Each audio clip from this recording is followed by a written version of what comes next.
Assalamualaikum warahmatullahi wabarakatuh. Pada kesempatan pembuatan video kelompok kami kali ini akan membahas tentang materi 4 model public relation yang diperkenalkan oleh Groening and Hahn pada tahun 1984 serta contoh akibat langsung yang terjadi karena suatu hal, misalnya penemuan atau hasil penelitian terhadap peranan PR dalam mengatasi konflik internal di dalam organisasi.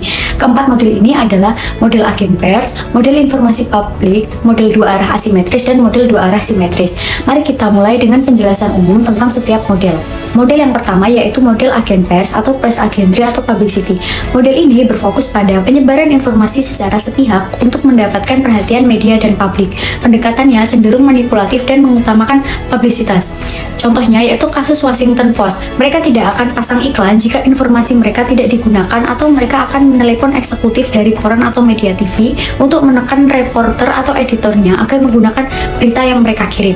Namun, komunikasi bersifat satu arah dan mungkin tidak memberikan ruang bagi umpan balik atau kritik dari konsumen. Kedua adalah model informasi publik atau public information. Model ini menekankan penyebaran informasi yang akurat dan jujur kepada publik.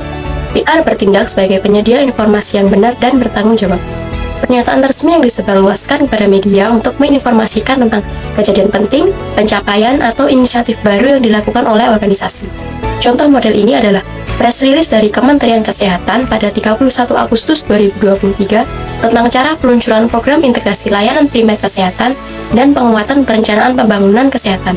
Fokus utama press release ini adalah mempengaruhi opini publik melalui pesan-pesan yang menarik dan meyakinkan. Model ketiga adalah model dua arah asimetris atau two-way asymmetric. Model ini menggunakan penelitian dan umpan balik untuk mempengaruhi dan mengubah perilaku publik sesuai dengan keinginan organisasi.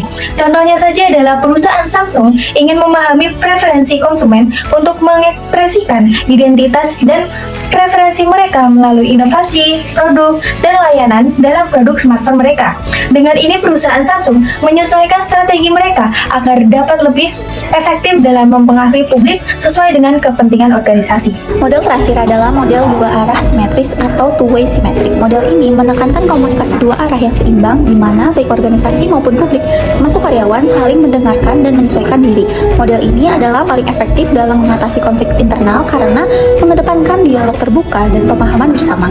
Dengan model ini, PR berperan sebagai mediator yang membantu kedua belah pihak untuk mendengarkan satu sama lain, menemukan solusi bersama, dan menciptakan lingkungan kerja yang harmonis. Organisasi Nirbala bekerja sama dengan komunitas lokal untuk mengidentifikasi kebutuhan masyarakat dan merancang program yang sesuai. Contohnya, Yayasan Welas Asi Internasional bekerja sama dengan komunitas lokal untuk mengembangkan program pendidikan bagi anak-anak di daerah terpencil.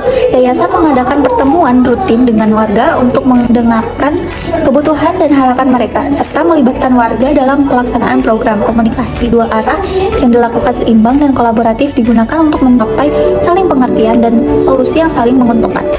Sebagai kesimpulan, keempat model PR menurut Groening dan Hahn menunjukkan berbagai pendekatan dalam berkomunikasi dengan publik, termasuk karyawan dalam konteks internal organisasi. Model dua arah simetris adalah yang paling efektif dalam mengatasi konflik internal karena mengutamakan komunikasi dua arah yang seimbang dan dialog terbuka. Dengan memahami dan menerapkan model ini, PR dapat memainkan peran penting dalam menciptakan lingkungan kerja yang lebih baik dan menyelesaikan konflik internal dengan lebih efisien. Sekian video penjelasan dari kami. Terima kasih dan sampai jumpa. Wassalamualaikum warahmatullahi wabarakatuh.